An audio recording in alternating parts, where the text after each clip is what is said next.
Kedekatan antara Red Bull dan Racing Bulls sebenarnya akan jadi salah satu topik yang cukup banyak dibahas sepanjang musim 2024. Terutama jika Racing Bulls bisa tampil kompetitif dan mendobrak barisan 5 besar, maka pergolakan politik di F1 sudah bisa ditebak akan semakin panas.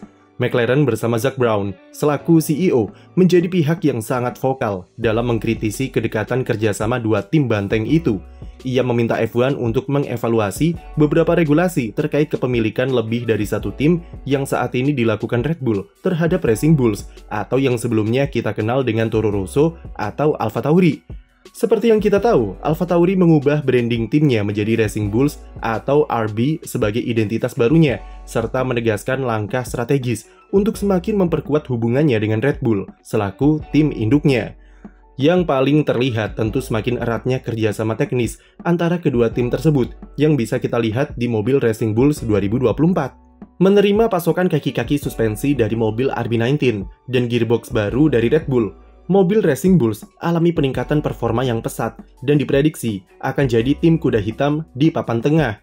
Selain itu, meski operasional tim masih dipusatkan di Faenza, Italia, development mobil Racing Bulls sudah dibuat satu atap bersama Red Bull di Milton Keynes di Inggris, dan itu termasuk fasilitas wind tunnel-nya. Dengan kedekatan seperti demikian, dan melihat Red Bull yang mendominasi F1, maka wajar kalau beberapa tim kurang menyukai kerjasama semacam ini, atau singkatnya takut kalah dari RB yang dapat ilmu secara langsung dari tim induknya. Tetapi problem Red Bull dan Racing Bulls pada faktanya lebih dari sekedar hubungan teknis. Dan inilah yang coba ditegaskan oleh Zak Brown jika permasalahan yang terjadi oleh hubungan keduanya mempunyai lingkup yang luas yang berpengaruh langsung ke tingkat kompetitif di grid. Apa yang dilakukan Racing Bulls dengan memakai atau membeli komponen sebanyak mungkin dari Red Bull sebenarnya adalah strategi yang sah-sah saja dilakukan di F1, dan ini sudah dipraktekkan sebelumnya oleh Haas bersama Ferrari.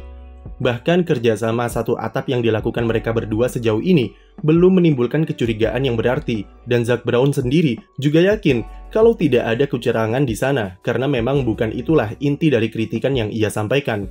Yang jadi inti dari vokalnya McLaren adalah regulasi yang sekarang tidak sesuai untuk model kepemilikan ganda seperti di kasus Red Bull yang juga jadi pemilik dari Racing Bulls. Zaman dulu, kepemilikan seperti ini tidak jadi masalah karena gap antara tim kecil dengan tim besar cukup jomplang dan belum ada regulasi budget cap seperti sekarang. Dahulu, tim customer lahir karena bentuk kepedulian serta bisnis dari tim-tim besar untuk membantu tim-tim kecil agar lebih kompetitif dengan menjual beberapa komponennya seperti gearbox dan suspensi. McLaren adalah tim pertama yang melakukan itu di zaman Ron Dennis dulu dengan menyuplai gearbox ke Force India dan membantu mereka untuk lebih kompetitif. Tapi di era sekarang dengan adanya regulasi budget cap dan ketimpangan antara tim papan tengah yang makin ketat, Zak Brown melihat ini sebagai sesuatu yang tidak relevan lagi dan harus dievaluasi dengan apa yang terjadi di kasus kerjasama Racing Bulls. Apalagi sekarang Racing Bulls sudah memiliki budget yang sama dengan McLaren dan fasilitas wind tunnel mereka mempunyai kualitas yang setara yang ada di Woking. Sekali lagi yang dilakukan Racing Bulls itu tidak salah, karena mereka hanya memanfaatkan semua yang ada di regulasi, dan Zak Brown pun mengaku kalau dia akan menggunakan cara yang sama jika memiliki dua tim atau punya hubungan dengan tim yang lebih besar. Namun yang ia inginkan hanyalah keadilan dan independensi yang ditegakkan bagi semua tim, karena baginya hal ini kurang tepat diterapkan dengan kondisi F1 era budget cap. Selain perkara teknis dan relevansi dengan regulasi, kepemilikan ganda dianggap memberikan keuntungan yang sangat besar bagi Red Bull dan Racing Bulls dalam hal perpolitikan. Ada banyak skenario yang bisa membuat hubungan kerjasama ini membuat keuntungan bagi mereka berdua, seperti saling bantu strategi saat race, sampai saling kong-kali-kong di meja negosiasi. Sudah banyak kejadian seperti ini, dan beberapa di antaranya bisa kita ambil dari tahun lalu. Contohnya ketika Max Verstappen tidak dihukum penalti saat dia kedapatan menghalangi Yuki Tsunoda, yang notabene adalah pembalap dari AlphaTauri yang mempunyai relasi dengan Red Bull. FIA tidak bisa menghukum Verstappen karena pihak Tsunoda diberi instruksi untuk tidak memberikan keterangan kepada race steward saat dipanggil dan mengklaim jika ia tidak merasa dirugikan dengan impeding tersebut. Dari situ saja sudah ketahuan betapa menguntungkannya kepemilikan ganda di F1 bagi Red Bull. Karena kalau situasinya dengan tim lain, pasti outputnya akan berbeda. Lalu di meja negosiasi, terutama di pertemuan Komisi F1 untuk menyetujui sebuah perubahan regulasi. Biasanya dibutuhkan voting mayoritas berupa 7 suara setuju dari 10 tim yang ada. Hubungan Red Bull dan tim satelitnya seringkali dipakai untuk keperluan negosiasi tersebut, karena Red Bull otomatis sudah punya 2 suara. Tahun lalu, Red Bull memakai cara ini untuk membatalkan perubahan regulasi budget cap dengan 2 suara penolakan bersama AlphaTauri, dan 1 sisanya dari Alpine. Selain itu, kontroversi lain yang ditimbulkan dari kerjasama ini adalah perpindahan atau transfer antar personel yang bisa dibuat lebih mudah karena keduanya dimiliki oleh perusahaan yang sama.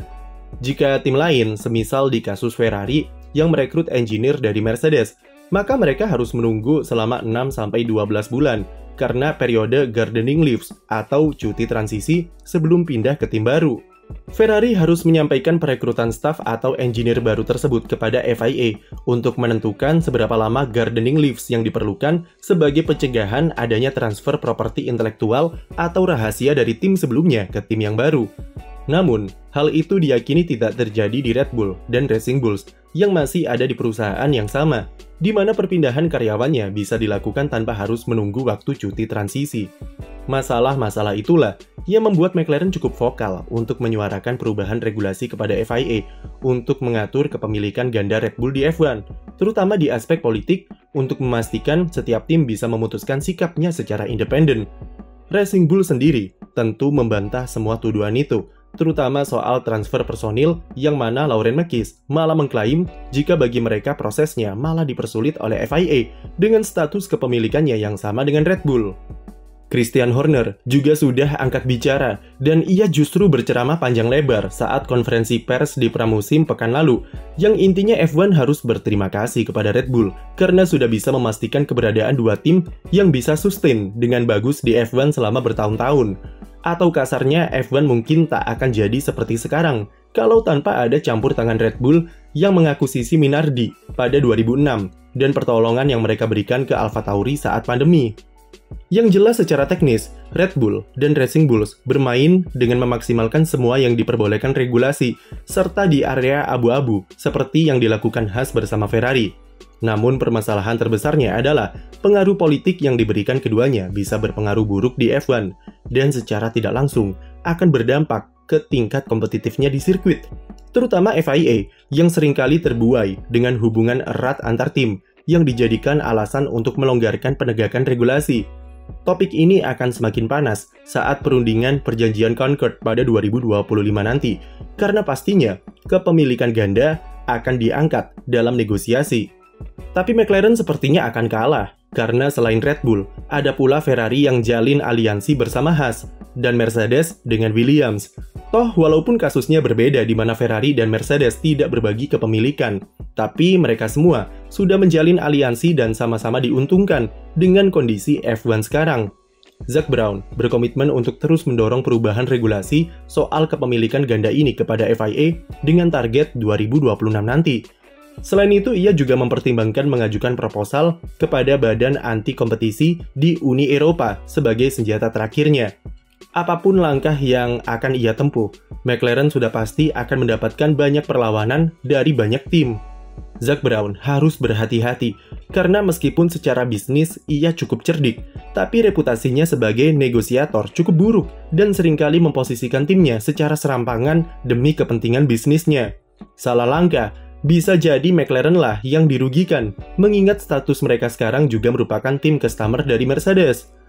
Sekian video dari kami, jangan lupa beri like dan subscribe untuk konten F1 lainnya.